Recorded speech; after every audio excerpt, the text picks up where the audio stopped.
So after an amazing season premiere, we get the first slice of life episode for this season called Castle Sweet Castle by Joanna Lewis and Christine Sonko. Wait, where have I seen those names before? Oh no, I'm out of here. Hey, what happened to my door? Redcord, are you behind this? If you're trying to be funny, it ain't working, 'cause you seem to have forgotten about my megaphone.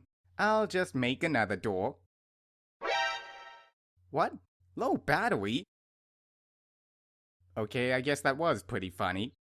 Well, looks like I'm reviewing Castle Sweet Castle by Joanna Lewis and Christine Sonko. Can I get an intro, please? Thank you.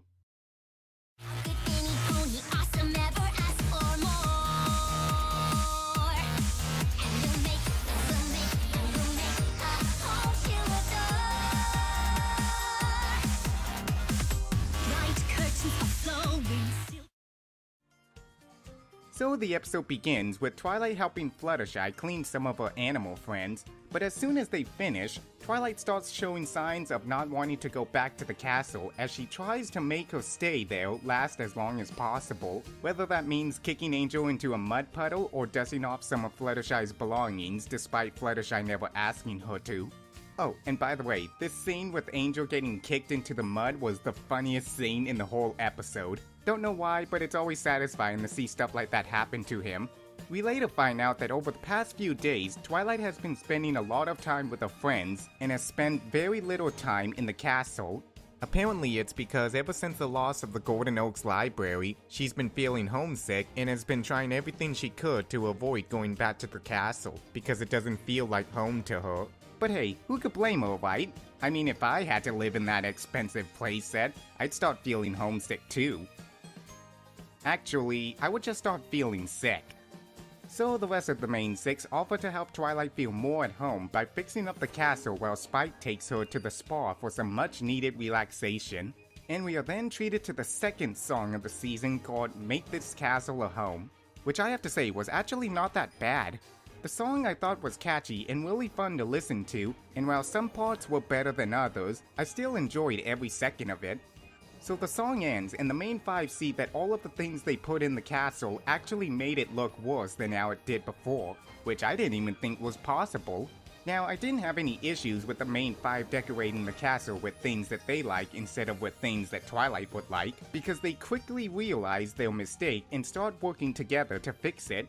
No, the issue that I had with this scene is afterwards the rest of the episode seemed predictable, which isn't a bad thing so long as the episode has an interesting concept and the execution is done right. But the problem is that the concept of the episode, which is Twilight having difficulties moving on after the loss of her old home, wasn't given enough time to completely sink in yet, as it was briefly touched upon near the beginning of the episode when all of the main six were talking about the strange behavior that Twilight's been showing during her time alone with them. As a result, the rest of the episode from this point felt like it dragged on for too long, since we could easily guess how the episode was going to end, with the main five eventually coming up with a heartwarming idea at the very last second. I feel that if we had a few more scenes like the one with Fluttershy at the beginning of the episode, it might have made Twilight's inner struggles feel all the more emotional. With that said, let's look at the things we got instead of the things we wanted. After the main five find out that Twilight's almost done at the spa, Rarity asks if Spike could stall her until sunset while they get the castle ready. Anything for you, Rarity. Okay, seriously, Rarity, that has to stop. Spike isn't gonna say no to you, so doing that is completely unnecessary. Back at the spa, Spike tries to keep Twilight busy by suggesting that they get massages, and what happens next, I'm sure no one saw coming. Oh no, oh no, oh no. Oh yeah! Now that was funny. Not as funny as Angel getting kicked into the mud, but funny nonetheless. I mean, both biceps as a masseuse? I didn't even see that coming. Also, Aloe has such an adorable speaking voice. Did some pony order massages? Twilight and Spike then come across the remains of their old home and start reminiscing the good times they had in it. It is here that I feel the episode did the best job with the show don't tell technique. One can only imagine what Twilight and Spike must have been feeling in this scene, as the tree was not just a home to them, but was a very important part of their lives, and to see it get destroyed must have been such a traumatic experience that only time will tell if these two have truly moved on. Back at the castle, the main five come up with the perfect idea to make the castle feel like home, and begin putting it together in a reprised version of Make This Castle a Home. Twilight and Spike return, and the moment has come to see what the main five have come up with. They reveal a beautiful chandelier that's decorated with gems that each have a special moment that the main six have had together, and it is made from the very roots of the Golden Oaks Library. This was a perfect addition to the castle and was a great way to end the episode.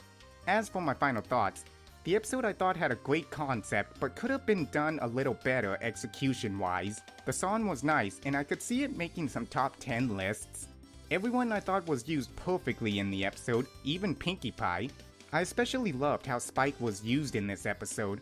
I'm glad to see the writers are using him in the way that everyone remembers him as. The comedy I thought was spot on, as I found many moments in the episode funny and worth a second viewing. But Angel getting kicked into the mud was by far the funniest thing in this episode. The lesson that home is where the heart is I thought was a very touching moral to teach kids.